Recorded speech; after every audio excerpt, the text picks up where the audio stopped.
Hello there, beer tubers. I just finished mowing the lawn and I feel like a lawnmower beer or two. So let's drink some lawnmower beer that I brewed and talk about trying to pour these beers at the best beer festival in Europe. Let's do this. Here we go, here we go. Summer, sun's out, or kinda out. It's evening. Oh boy, I'm ready for this.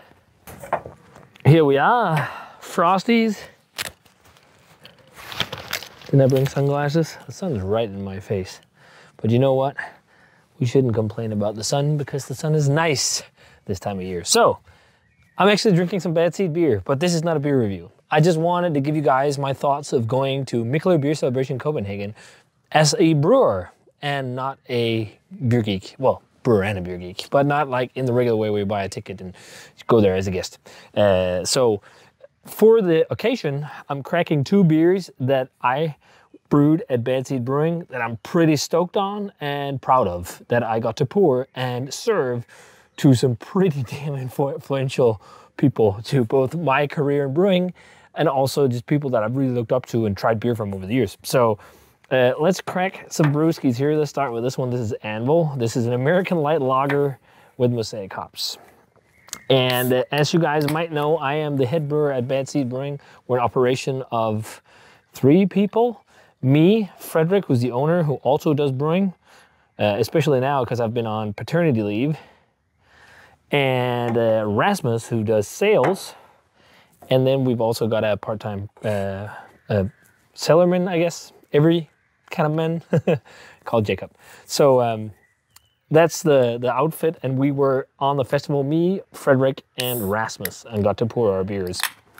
And it was so much fun. I got to meet a lot of you guys, which is always great fun, and I got to meet a lot of brewers that I know, and I got to meet, as I said, some legends, some idols. The reason why we were pouring more beers, but the reason why I picked these two to talk about is because I got to pour these specific beers for some really influential people, as I talked about. So in general, this festival is like the best there is. I've been doing it as a guest for years, and it's been amazing going around trying the beers and you know, just hanging out and having fun and talking to the brewers. I can tell you, this is a festival that really caters for brewers. Are you crazy? This is actually the second time I'm on the festival as a brewer. The first time was also with Bad Seed, but that was before I had as big an influence as I have now on the beers we make and whatnot. And that was also fun, but I think this was even better because we brought some beers that I was really proud of. So yeah, it was just such an experience. Like just going backstage in the Brewers Lounge, fridges of all kinds of awesome beers. Like right now, Mikkeller discovered Wagner, which is amazing. I've done reviews there. I've been to the brewery. I did a video there, and there were fresh bottles of Wagner Pils everywhere in those fridges, along with like other beers from other brewers, like from the States and all kinds of stuff. Just help yourself. They catered food. There's like a great after party as well, which was at their new bar/brewery in Tivoli, where we were escorted by a parade, or in a parade through the streets of Copenhagen to Tivoli. It was just madness. You felt like, it felt like a great party, let's say like that. You felt kind of very privileged to be there. So it was just so much fun, and they really make sure that this is a festival that as a brewer you're having fun at as well. It's not like one where you feel like it's just like you have to do this for selling beer and marketing, which is fantastic. That's why a lot of people want to go there. So yeah, in all, it was just catered so well for being backstage and pouring, and also just being there as a guest. I mean, it's the same experience here. It's just like you maybe don't get to try as much beer. You talk more to people and talk to guests about your beer and other brewers, but it's so rewarding, especially when you produce beer yourself and you get feedback from brewers. Like Untapped is one thing, but Untapped is just like also a bit of bullshit because everyone rates their own way on that app. So you always get like different opinions from whatever people have as a frame of reference and whatnot. And then also, like especially in Europe, people have a tendency to rate a whole lot lower. So it's so much more fun to talk to people that you're inspired by. So the first beer that I poured was Anvil. This is an American light lager brewed with barley malt, corn, and also a touch of wheat, and Mosaic hops. And it's the Dynaboost Mosaic hop from Yakima, and Mosaic T90 and Mosaic Cryo.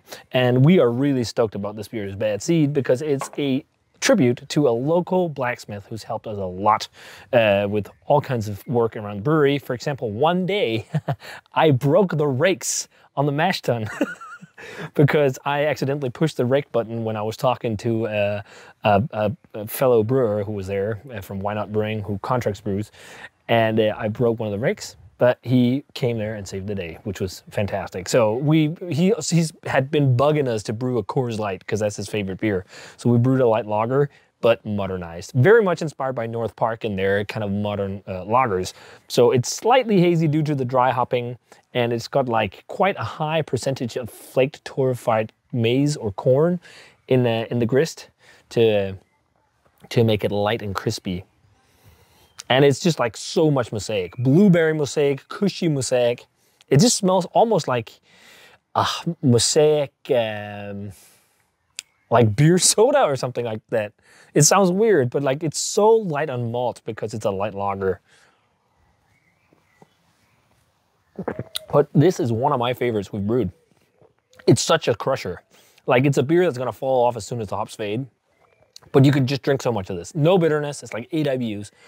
And it's just crisp, dry, and insanely, insanely drinkable. Like the Mosaic hops just shine. It's just like blueberry kush. Blueberry Mosaic kush, maybe even a touch of grapefruit and citrus. Slight tropical vibe. I really, really am stoked about this beer. Now this beer, I got to pour for John Kimmick. That was a bit nerve-wracking. I met him at the hotel. The brewers are staying at a hotel. And we had a brief talk. And then at the festival, he was coming by our booth. And he tried this beer. And what was so fun, we nitpicked, we talked, they liked it, whatever, they went away.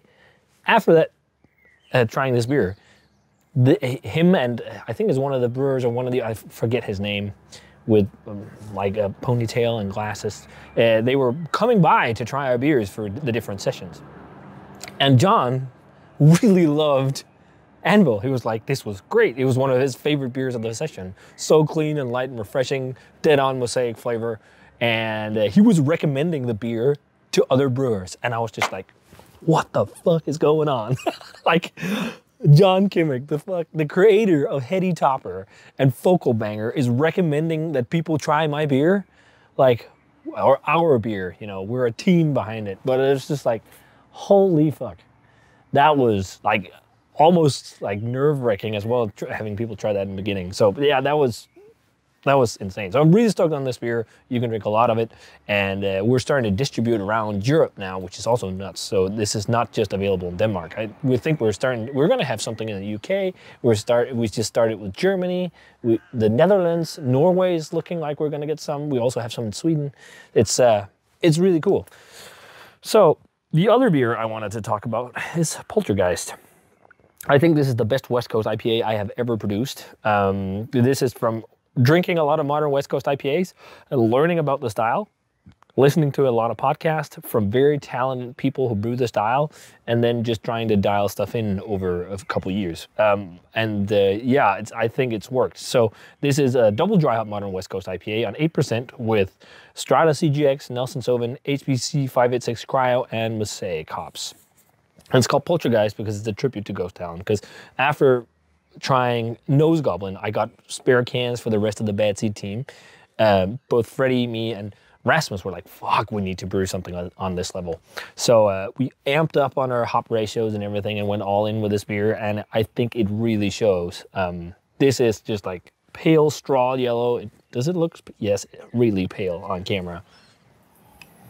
And it's just like tropical, bright citrus fruit. There's even like hints of grapefruit, but like really bright pineapple vibes and whatnot, and also like pineapple kush and diesely Nelson. But what's interesting is like you can definitely, so this was packaged on the 16th of April. When we were pouring it at MBCC, it was around 4 weeks, and I think it was right around the territory it was peaking. I can smell now that it's not like as like a massive experience as having it fresh. but still really damn good. It's so diesely right now. The Nelson really comes through. Strata gives you that sweet tropical edge. Like this is, I love these kinds of styles. And I actually just, before this, earlier, shot a review of a cellar maker beer. Like this is not far off at all. So this beer I'm also, as you can hear, really excited about. But I'm not gonna grade these beers or anything. This is not a review, I'm just talking about the flavors because I wanted to tell you as a guys about these and the experience. But I got to serve this to Matt frickin' Brynildsen of Firestone Walker. And yeah, that was also quite an amazing experience. We talked, Freddie and I was there talking to him, and we talked about how we were inspired by Ghost Town making this beer. And I was like, oh, that's so funny. He knew the guys. He took a photo of the beer and sent it to them, and like it was so much fun. And he like really liked it. He's like, yeah, this is great West Coast double IPA. And it was just like, wow, this is just freaking insane. And yeah, that was just like some of the highlights, like cheering with like two crazy beer legends of the States that brews a lot of hoppy beer, and they like really like your beer. And you could also tell like they were not just saying it, you know, they meant it. Like, and we got to talk about process and stuff like that. And we got to pour these beers for a lot of other brewers that also really liked it. Like Ruse, I got to talk to them and they tried it. In Portland and Oregon, they really enjoyed it. We had like just talking about process, like. We almost had the exact same process for making modern West Coast IPAs. It was so fun. And that's like without ever talking to each other. That's just like trying to figure things out and figure out how things work and, you know, listening to what other people do online and podcasts and stuff and figure out a method that works for you. We had pretty much the same thing. And there was a few West Coast brewers, which was really fun to talk to and try and share beer with. Flatland as well. We also talked to, well, a load of different brewers. We also got to hang out a bit with Henok, for example, from MBCC, sharing the beers, which was so fun. Also enjoyed them. So in general, like the feedback from the brewers there was just, it was amazing. That's like the peers. When you're a brewer yourself, getting good feedback from peers was great fun. And I got to also to meet a lot of familiar faces. And one I think that was one of the more fun ones to meet is, I don't know if you guys remember Bear Beer Reviews. Jack, he's the head brewer at Asvex, which is a very famous brewery in the UK. And we got to talk and hang out and like talk old days and whatnot. It was, yeah, it was just loads of fun. And we just, again, met so many people from all over the globe brewing beer and talk about like how people do it and geek process. Like people are so open to talk about these things, especially like when you also come and serve a beer that you're proud of and they think it's good, and they're like, they open up to talk about like their way of doing things and whatnot. It's not like, people don't tell all secrets, I'm sure, but it's not as like closed as other industries, which is insane. There are still like a lot of shit has happened in the beer industry. That happens in all industries. But at its core, there's so much good stuff happening as well, which you experience both as a guest, but even more as a brewer when you talk to people, I think, because of the passion, because people are so passionate.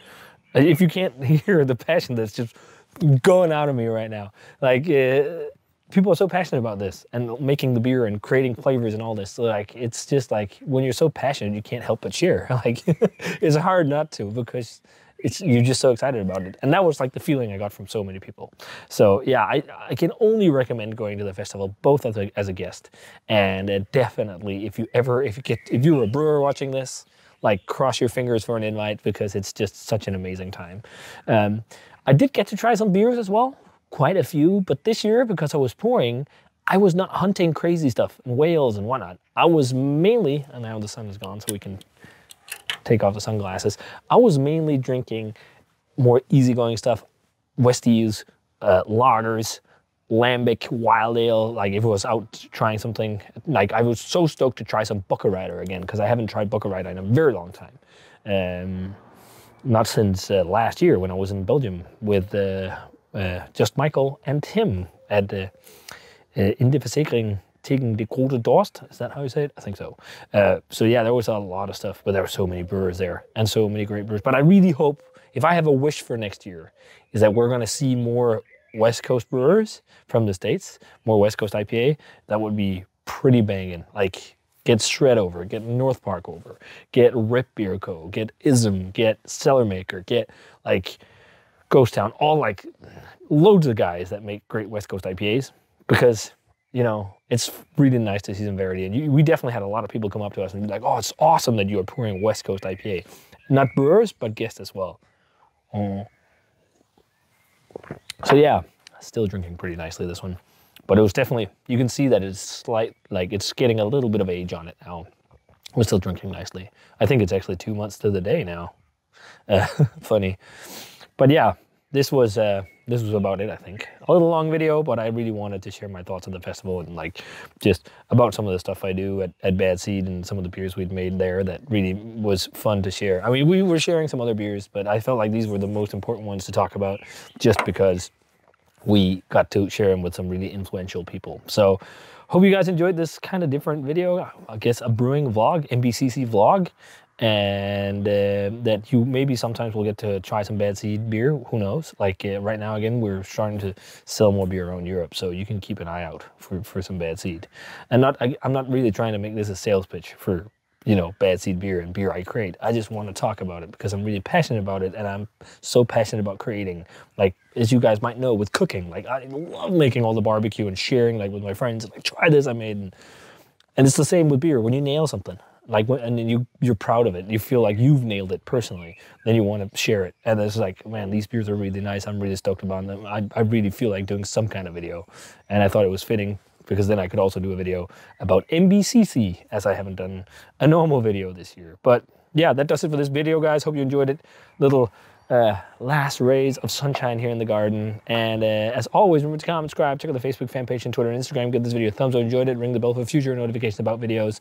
And I'm going to say cheers and thanks a ton to Mikkeller for inviting Bad Seed Brewing to MBCC 2024. Hopefully we'll be back in 25. Let's see. But cheers, guys, and see you in another vlog or a beer review.